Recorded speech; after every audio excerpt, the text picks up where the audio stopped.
نحمده ونصلي على رسوله الكريم أما بعد فأعوذ بالله من الشيطان الرجيم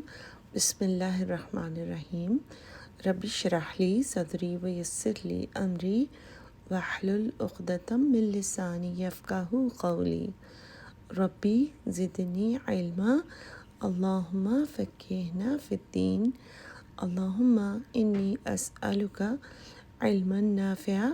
وعملا متقبلا ورزقا طيبا اللهم انفعنا بما علمتنا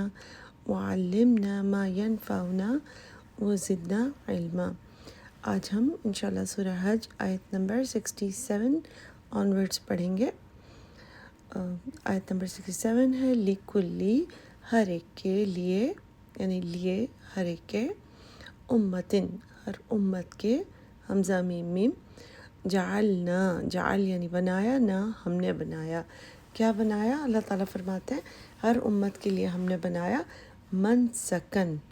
منسک یعنی جو نسک کا لفظ بھی اسی سے ہے نا، کہ کوئی طریقہ خاص طور پہ عبادت کے لیے استعمال ہوتا ہے، کہ عبادت کے طریقے بنا دیے۔ اور کچھ مفسرین نے یہ بھی بتایا کہ یہ اسپیسیفکلی قربانی کی بات ہو رہی ہے یہاں پر۔ ہم وہ ناسکوہو،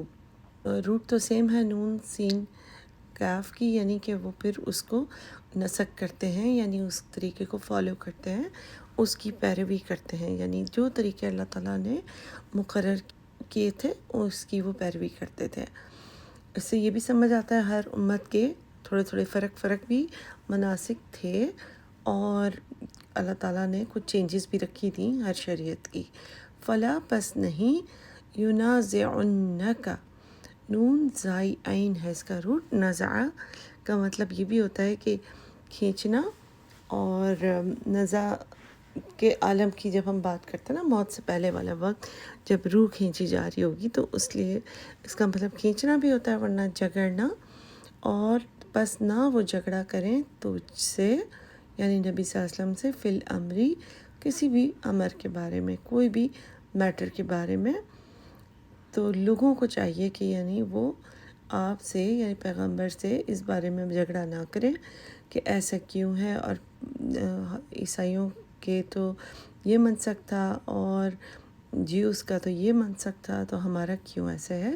تو اللہ تعالیٰ ایکسپلین کرتے ہیں یہاں پر کہ ہر پیغمبر کے لیے کچھ ڈیفرنٹ بھی تھے اپنی امت کے لیے مناسک، اور انہوں نے فالو کیا اس کو۔ تو جو فائٹ کر رہا ہے ان کو نہیں فائٹ کرنا چاہیے۔ ودعو، اور دعو یعنی دعا کا لفظ بھی ادھر سے آپ کو نظر آئے گا، مگر پکاریے، الا طرف ربک، یعنی نبی صلی اللہ علیہ وسلم کو اب گائیڈ کیا گیا کہ آپ اپنے رب کی طرف دعوت دیتے رہیں، یعنی بس آپ کا کام یہ ہے کہ آپ اپنے رب کی طرف بلاتے رہیے ان سب کو۔ انکا، بے شک آپ، لعلی، البتہ، اعلیٰ یعنی اوپر، ہدن ہدایت پر ہے، مستقیم، قاف واو میم ہے روٹ، جو صحیح ہے، ٹھیک ہے۔ تو نبی صلی اللہ علیہ وسلم تاکہ بالکل بھی کانفیڈنس اپنا لوز نہ کریں، کیونکہ وہ انسان تھے بہرحال، رائٹ۔ تو جب مستقل انہیں کہا جائے گا اور سوالوں کی بوچھاڑ ہوگی اور بالکل انہیں تنقید کی جا رہی ہوگی ہر وقت، تو انسان اپنے بالکل لوز کر دیتا ہے کانفیڈنس۔ تو اللہ سبحانہ و تعالیٰ نبی صلی اللہ علیہ وسلم کو ہدایت دیتے ہیں کہ آپ اپنے فوکس پہ رہیے، کہ آپ نے اللہ کی طرف دعوت دیتے رہنا ہے، اور یہ یاد رکھیں کہ آپ کے پاس جو ہدایت ہے وہ بالکل صحیح ہدایت ہے، یعنی آپ کوئی بات غلط نہیں بتا رہے،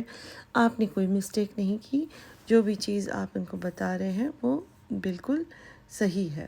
اور ہم دیکھتے ہیں کہ اس جیسے ہم بات کر چکے کہ ہر امت کا منسک کچھ اللہ تعالیٰ نے ان کی عبادتیں اور قربانی کے تھوڑے سے فرق بھی طریقے مقرر کیے ہوں گے۔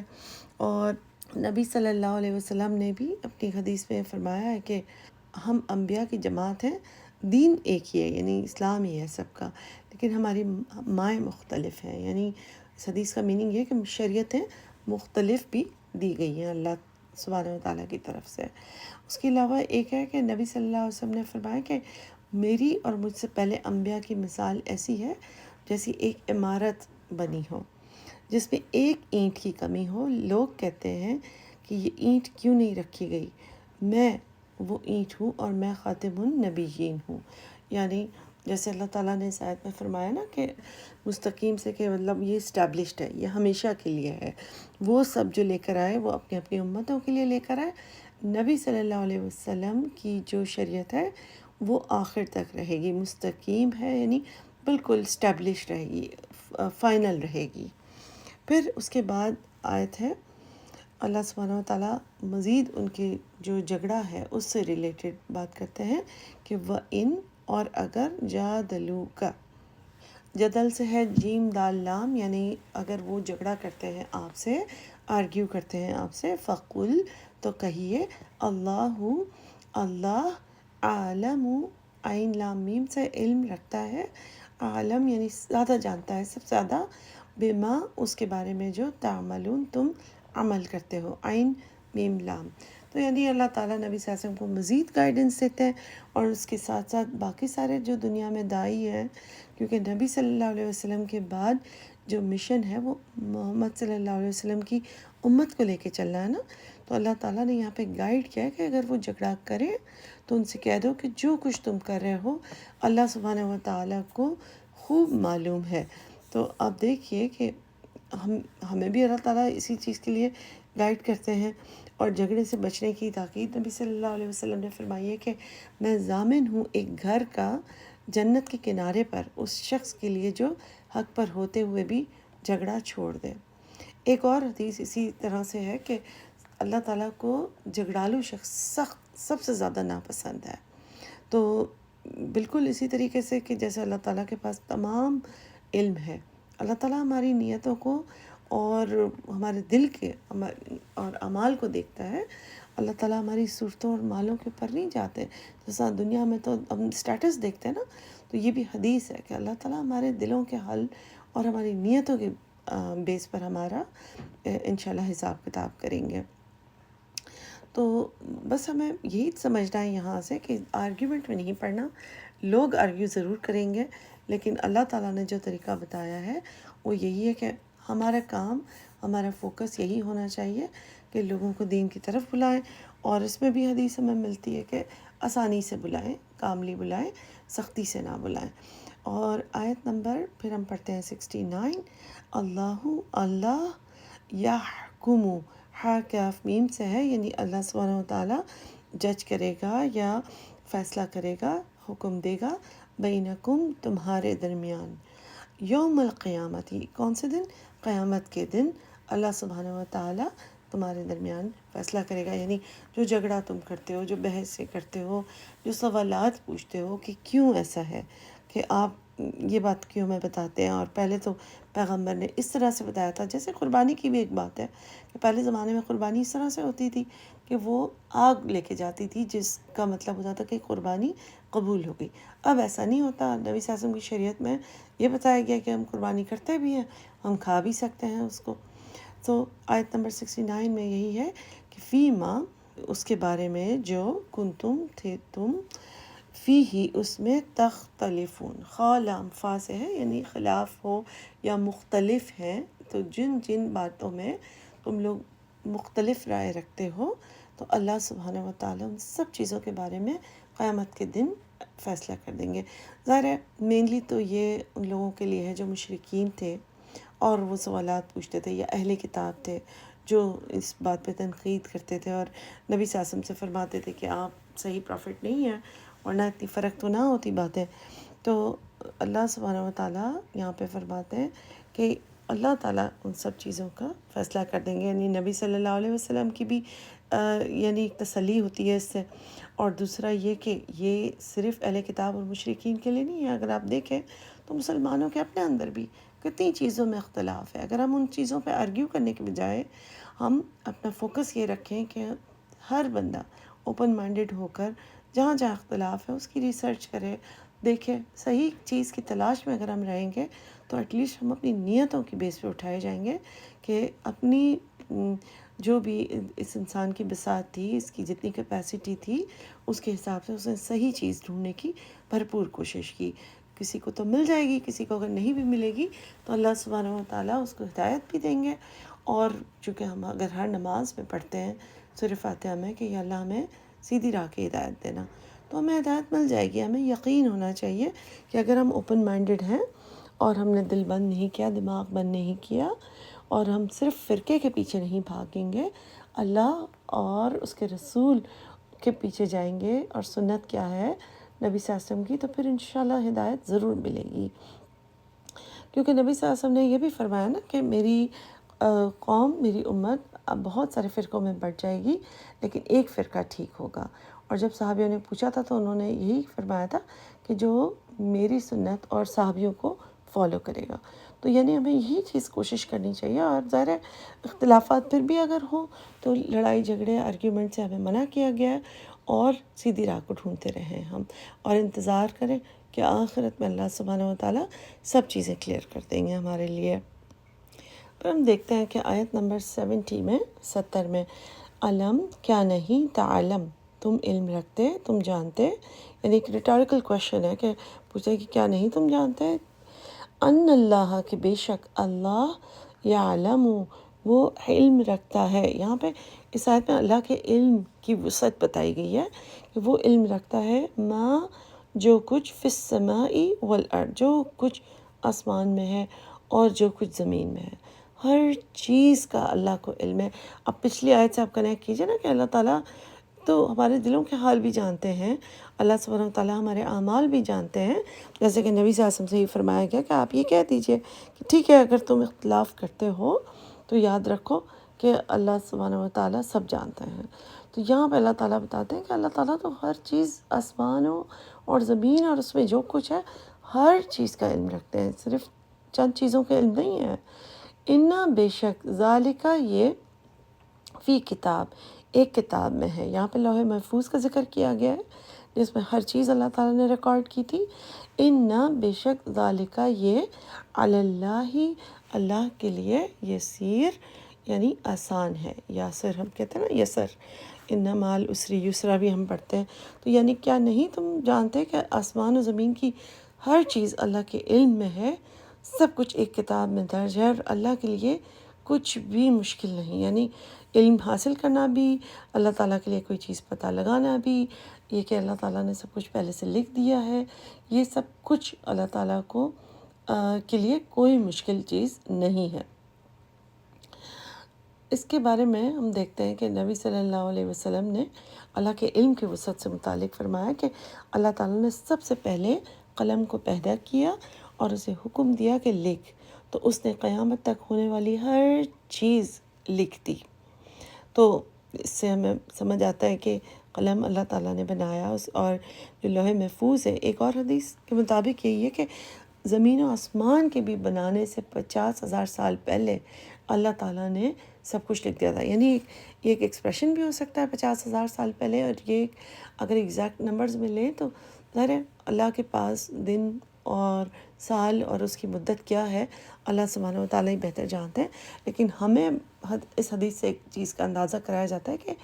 بہت پہلے، یعنی اللہ سبحانہ و تعالیٰ کے علم میں آلریڈی سب چیزیں تھیں کہ کس طرح سے سب چیزیں انفولڈ ہوں گی دنیا میں۔ اور اس میں ہم دیکھتے ہیں کہ اس آیت میں تقدیر کے بارے میں بھی ہمیں سمجھ آتا ہے نا کہ اللہ سبحانہ و تعالیٰ فرماتے ہیں کتاب میں سب، یعنی لوح محفوظ میں ہر چیز پہلے سے لکھی ہوئی ہے، تو اس سے قدرت کے علاوہ اللہ نے تقدیر بنائی ہے۔ اللہ نے قدر، تقدیر کا لفظ قدر سے ہے نا، کہ ہر چیز جتنا اللہ تعالیٰ نے ڈالنا ہے، جس کو جو دینا ہے، جس کے ساتھ جو ہونا ہے، اور اسی طرح سے ہوگا، اور اللہ تعالیٰ نے پہلے سے لکھ دیا، اور اللہ تعالیٰ پہلے سے جانتے ہیں، اور یہ اللہ کے لیے ناممکن نہیں ہے، یعنی یہ بتانا مقصود ہے کہ یہ کوئی مشکل کام نہیں ہے، اللہ کے لیے بہت آسان ہے۔ البتہ ایک اور حدیث بہت امپورٹنٹ تقدیر سے ریلیٹڈ ہے کہ تقدیر تو لکھی جا چکی ہوتی ہے انسان کے پیدا ہونے سے پہلے ہی، اور جب انسان ماں کے پیٹ میں بن رہا ہوتا ہے تو گویا 120 دن کا ہوتا ہے، تو پھر ایک فرشتہ اللہ تعالیٰ بھیجتے ہیں جو اس کے لیے اس کی زندگی اور اس کی موت، یعنی اور اس کا رزق اور اس کے اعمال کے بارے میں لکھ دیتا ہے۔ اور ایک اور حدیث جو کیونکہ ہم سمجھتے ہیں نا کہ اگر سب کچھ لکھ دیا گیا ہے تو پھر کیسے، تو اس کے بارے میں یہ حدیث ہے کہ تقدیر کو صرف ایک چیز بدل سکتی ہے اور وہ ہے دعا. تو ہمیں دعا مانگتے رہنا چاہیے، اور اس سے یہ ہوگا کہ اللہ سبحانہ و تعالیٰ ہم سب کو بری تقدیر سے بچائیں. لیکن اگر کوئی چیز ایسی ہو بھی جاتی ہے جو ہمارے حق میں لکھی گئی ہے، تو وہ بھی ایک ہی چیز ہے، دعا سے وہ بدل سکتی ہے. اللہ تعالیٰ وہ لکھا ہوا بھی جو لوح محفوظ میں لکھا ہوا ہے، یہاں پہ ہمیں بتایا گیا ہے ظاہر ہے، تو اس سے پتہ چلتا ہے کہ وہ فائنل ہے. لیکن ایک تقدیر جو ہماری سالانہ لکھی جاتی ہے، جو ویکلی لکھی جاتی ہے، وہ ہماری دعاؤں سے تبدیل ہوتی ہے، اور وہ لوح محفوظ میں آلریڈی لکھی گئی ہے. تو اس کے علاوہ ہم دیکھتے ہیں کہ اللہ سبحانہ و تعالیٰ کا علم ہر چیز پر ہے. تو اس کے بارے میں نبی صلی اللہ علیہ وسلم نے فرمایا کہ اللہ تعالیٰ آسمانوں اور زمین کو اپنی مٹھی میں لے لیں گے آخرت میں، اور کہیں گے میں بادشاہ ہوں. اور یہ طویل حدیث کا ایک چھوٹا سا حصہ ہے. ایک اور حدیث تقدیر کے بارے میں ہے کہ آدمی مومن نہیں ہو سکتا جب تک تقدیر پر ایمان نہ لائے، اس کے خیر و شر پر بھی. تو ہمارے ایمان کا حصہ بھی ہے نا، جیسے ہم 6 چیزیں جو پڑھتے ہیں، جس میں اللہ پر ایمان لانا، فرشتوں پر ایمان لانا، کتابوں پر ایمان لانا، رسولوں پر ایمان لانا، اور قیامت کے دن پر ایمان، اور اچھی اور بری تقدیر پر ایمان. یہ 6 چیزیں ہمارے ایمان کو مکمل کرتی ہیں. اس کے بغیر ان میں سے کسی کا بھی انکار کفر ہے. نبی صلی اللہ علیہ وسلم نے تقدیر کے انکار کرنے والوں کو امت کے مجوسی قرار دیا ہے. اللہ سبحانہ و تعالیٰ نے جب ساری تقدیر لکھ لی لوح محفوظ میں، پھر اللہ سبحانہ و تعالیٰ نے فرمایا میری رحمت میرے غضب پر غالب ہے. اس کا میننگ یہی ہے کہ اللہ سبحانہ و تعالیٰ نے لکھ تو دیا ہے، لیکن ایٹ دا سیم ٹائم انسانوں کو فری ول کے ساتھ ساتھ یہ موقع دیا جائے گا کہ جو ٹیمپرری تقدیر ہے وہ دعاؤں سے بدلی جائے گی. اگر دعا نہیں کریں گے ہم تو وہی چیز کمپلیٹلی فائنل ہو جائے گی. پھر ہم دیکھتے ہیں کہ اللہ سبحانہ و تعالیٰ نے اپنے علم کے بارے میں ہمیں بتا کر، اور یہ کہ تقدیر بھی لکھی جا چکی ہے، انسان کے بس میں اس طرح نہیں ہے کچھ. تو اللہ تعالیٰ آیت نمبر 71 میں پھر ان کو یاد دلاتے ہیں جو شرک کرتے ہیں کہ وہ اور یعبدون، وہ عبادت کرتے ہیں من دون اللہ، اللہ کے سوا. یعنی اتنا سب کچھ تم دیکھ رہے ہو، اتنا اللہ سبحانہ تعالیٰ کا علم، اللہ کی قدرت، اللہ نے قدر کس طرح سے بنا دی ہے. تمہارے سامنے لوگوں کو موت آتی ہے، تمہارے سامنے بچہ پیدا ہوتا ہے، تمہارے سامنے جو چیز جس کے ساتھ ہوتی ہے، یعنی نظر آ رہا ہے نا کہ اس کے اپنے ہاتھ میں نہیں ہے، نہ ہی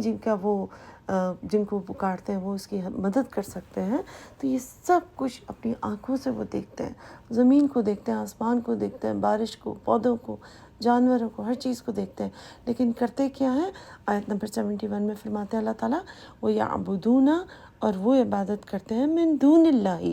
اللہ کے علاوہ، اللہ کو چھوڑ کر، ما لم، نہیں جو، ینزل، نون زائے لام سے ہے، یعنی نہیں نازل کی ہے، جن کے لیے بھی، اس کے لیے، سلطانن، کوئی سند، کوئی سلطان، کوئی اتھارٹی نہیں ہے، کوئی ایسی چیز نہیں ہے جو ان کو بتاتی ہو کہ یہاں پہ لکھا ہوا ہے، یہ پروف ہے، یہ ایویڈنس ہے کہ ہمیں ان بتوں کی پوجا کرنی چاہیے. وما، اور نہ ہی، لیسا، نہیں ہے، لہم، ان کے لیے، بھی، اس کے بارے میں، علم، کوئی علم. یعنی نہ ہی ان کے پاس کوئی سند ہے، نہ کوئی اتھارٹی ہے، نہ کوئی وہ علم رکھتے ہیں کہ وہ کہہ سکیں کہ یہ ہماری علم کا بیسس ہے، ماضی سے ہمیں یہ علم ملا ہے اور یہ ہسٹری سے ہمیں یہ چیز پتہ چلتی. کوئی علم نہیں ہے، کہیں پہ کوئی ایسا سرا نہیں ملتا جہاں سے وہ اس چیز کو پروف کر سکیں کہ بتوں کی پوجا اللہ سبحانہ و تعالیٰ نے ہمیں کہی ہے. وما، اور نہیں، للظالمین، ظالمین کے لیے، من النصیر، کوئی نصر، کوئی مدد، کوئی ہیلپر نہیں ہوگا. اور ظالمین، ظلم کی میں ڈیفینیشن چند ایک مرتبہ پہلے بھی بتا چکی ہوں. یہی ہوتا ہے کہ کسی چیز کو اٹھا کر غلط جگہ پہ رکھنا. اور اس میں صرف پھر چیز نہیں ہوگی کہ کسی کتاب کو غلط جگہ پہ رکھ دیا، یا کسی قلم کو غلط جگہ رکھ دیا، یہاں پہ کسی کی سٹیٹس کو بھی غلط جگہ پہ رکھ دینا. تو ظالم وہی ہے کہ جو اللہ کے سٹیٹس کو بھی غلط کر دے اور اللہ کو رب ماننے کے بجائے اللہ کے ساتھ کسی کو ملائے یا اللہ کے کو چھوڑ کر کسی کو مانے، یہ سب چیزیں غلط ہیں، چاہے وہ بت ہوں، چاہے وہ مردہ ہوں، چاہے وہ شرائنس ہوں، درگاہیں ہوں، چاہے وہ مال ہو، دولت ہو، چاہے وہ جانور ہو، کوئی بھی چیز، چاہے پیغمبر ہوں، چاہے فرشتے ہوں، کسی کو بھی اللہ کی جگہ نہیں مانا جا سکتا۔ شرک سب سے بڑا ظلم ہے۔ نبی صلی اللہ علیہ وسلم نے فرمایا سب سے بڑا گناہ یہ ہے کہ تم اللہ کے ساتھ کسی کو شریک کرو حالانکہ اس نے تمہیں پیدا کیا۔ اور اسی طرح قیامت کے دن مشرکین سے کہا جائے گا اپنے شریکوں کو پکارو، وہ ان کی کوئی مدد نہیں کر سکیں گے۔ ایک اور حدیث میں پتہ چلتا ہے کہ اللہ تعالیٰ شریکوں کو بھی، جن کو ان شریک ٹھہراتے تھے، ان سب کو آگ میں ڈال دیں گے، یعنی جو شریک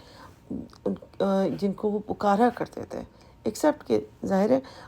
عیسیٰ علیہ السلام کو جب وہ پوچھیں گے، عیسیٰ علیہ السلام فرمائیں گے کہ میں نے ان کو یہ چیز نہیں کہی، اور یہ سب کے سامنے یہ بات ہوگی آخرت میں۔ تو جن جن کو یہ لوگ پکارا کرتے تھے، اللہ سبحانہ وتعالیٰ ان کے سامنے اس کو ختم کریں گے، اور وہ دیکھیں گے کہ چاہے سورج کو ہم پکارتے تھے، آگ، چاہے ہم چاند کو، کسی بھی چیز کو پکارتے تھے۔ اسی طرح نبی صلی اللہ علیہ وسلم نے ہمیں بتایا کہ جو شخص لا الہ الا اللہ کہے اور اس پر قائم رہے، آپ دیکھیے کہ قائم رہنے کا میننگ یہی ہے کہ کوئی شرک ہم نہ کریں، بالکل اس کے اوپر جم جائیں کہ اللہ ہی الہ ہے، اللہ ہی رب ہے، وہ جنت میں ضرور داخل ہوگا، اللہ تعالیٰ اس کو ضرور داخل کریں گے جنت میں۔ اس کے علاوہ یہ کہ ایک اور حدیث میں ہم پڑھتے ہیں کہ شرک اتنا بڑا گناہ ہے کہ اللہ سبحانہ وتعالیٰ کو سخت غصہ آتا ہے اس کے پر۔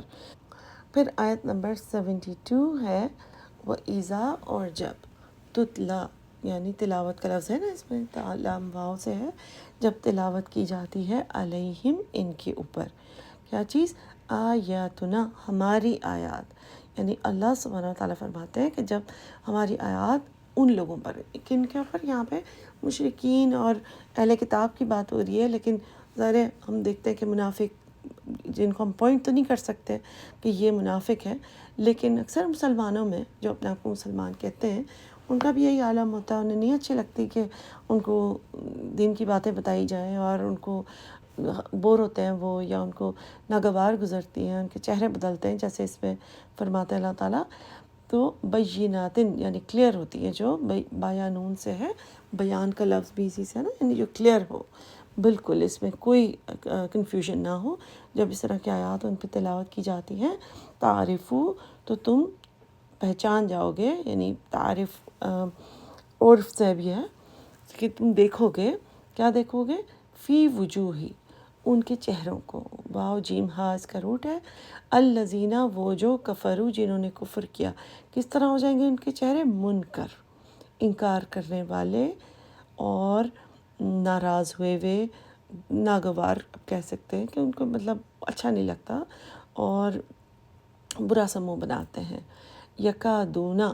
یکادونا یعنی قریب ہے کہ وہ ایسا لگتا ہے کہ بالکل ابھی ایسے کریں گے۔ یستونا، یعنی وہ وسط، یعنی اٹیک کریں گے، اور ایسا محسوس ہوتا ہے کہ وہ ان لوگوں پر ٹوٹ پڑیں گے۔ یستونا بالذین، ان لوگوں پر، کن کے اوپر؟ یتلون علیہم آیاتنا،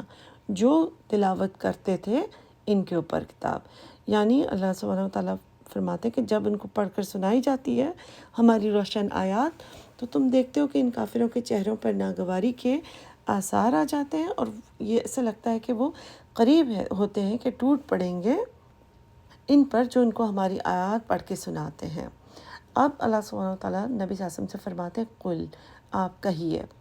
کیا کہنا ہے؟ افانبئکم، نون با حمزہ سے ہے، نبأ یعنی نیوز دینا، بتانا، انفارم کرنا، کیا میں تمہیں بتاؤں؟ بشرن، شر سے ہے یعنی بدتر، من ذالکم، اس سے بھی، یعنی کیا میں تمہیں اس سے بدتر چیز بتاؤں، یا کیا میں تمہیں بتاؤں کہ اس سے بھی بدتر کیا ہے، یعنی تمہارا ناگواری جو تم لاتے ہو یہ بہت بری چیز ہے، لیکن اس سے بھی بدتر کیا ہے؟ النار، وہ آگ جو وعدہا، وعدہ کیا ہے اس کا، اللہ نے، الذین، ان لوگوں کے لیے، کفروا، جنہوں نے کفر کیا، یعنی نبی صلی اللہ علیہ وسلم سے فرمایا گیا کہ آپ ان سے کہیے کہ کیا میں تمہیں اس سے بھی بدتر چیز کی خبر دوں، وہ ہے وہ آگ جس کا وعدہ اللہ نے کافروں سے کیا ہے، وہ بئس المصیر، اور کتنا برا ہے یہ مصیر، ٹھکانہ، واپس لوٹنے کی جگہ کتنی بری ہے۔ تو ہمیں جنرلی ایک بات یہی سمجھ آتی ہے کہ یہی قرآن جس کی آیات سن کر ایمان والوں کے دل نرم ہوتے ہیں، لیکن کافروں کے دل اسی سے سخت ہو جاتے ہیں، اور اللہ سبحانہ و تعالیٰ یہاں پہ یہی بتاتے ہیں کہ یہ اس سے بھی بری چیز یہ ہے کہ آگ، یعنی تم اندازہ نہیں کر سکتے ہو کہ وہ آگ کتنی بری ہے تمہارے حق کے لیے۔ قرآن سننے پر جب اس طرح کا رد عمل ہوتا ہے تو نبی صلی اللہ علیہ وسلم نے فرمایا کہ قرآن بعض لوگوں کے لیے رحمت ہے اور بعض کے لیے وبال ہے۔ اور دیکھتے ہیں کہ کافروں کی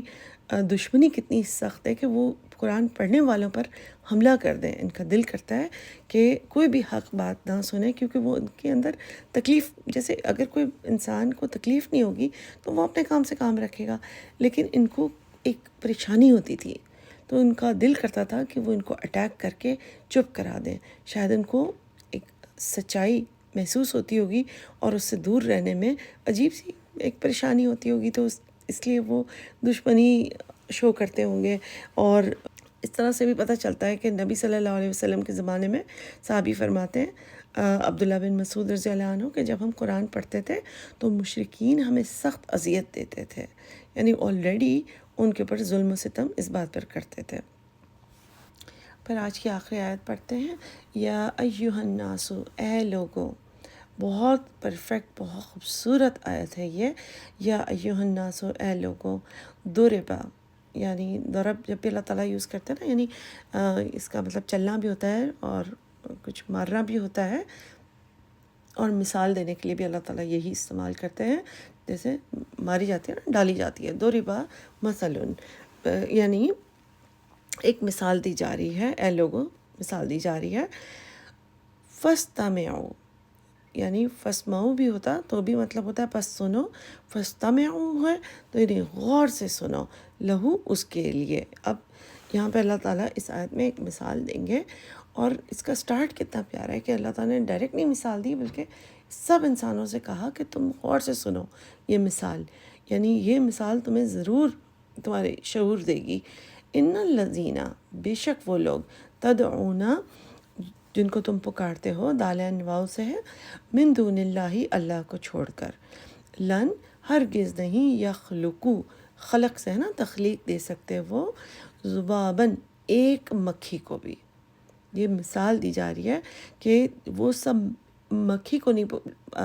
ایک تخلیق دے سکتے، اور لوش تماؤ، البتہ وہ جمع ہو جائیں، لہو، سب کے سب، یعنی سارے کے سارے بت جن کو بھی تم شریک ٹھہراتے ہو، سب کے سب بھی جمع ہو جائیں، وہ ایک مکھی بھی پیدا نہیں کر سکتے اگر وہ چاہیں تو۔ وہ ان، اور اگر، یعنی اس کے بھی اوپر ایک اور مثال مزید، کہ وہ مکھی تو بنا نہیں سکتے، بلکہ یسلبہم، یعنی سین لام با سے ہے، سلب کرنا، کسی چیز کو لے جانا، کھینچ کے، اگر وہ لے جائے، الذباب، یعنی ایک مکھی، شیئن، کوئی بھی چیز، یعنی ان سے اگر کوئی بھی چیز چھین کر لے جائے، لا، نہیں، یستنقذوہ، نقص یعنی وہ لے سکتے، اس کو چھڑوا نہیں سکتے، منہو، اس سے، یعنی یہ مکھی کو تو کیا تخلیق دیں گے سب کے سب مل کر، بلکہ ایک مکھی ان کی کوئی چیز لے کے چلی جائے تو وہ بھی نہیں اٹھا سکتے، وہ بھی اس سے حاصل نہیں کر سکتے۔ یہ سارے چڑھاوے اور ساری جو چیزیں رکھتے ہیں تھے وہ بتوں کے آگے، اس پہ مکھیاں اگر آ کر لے کے بھی چلی جائیں تو نہ تو وہ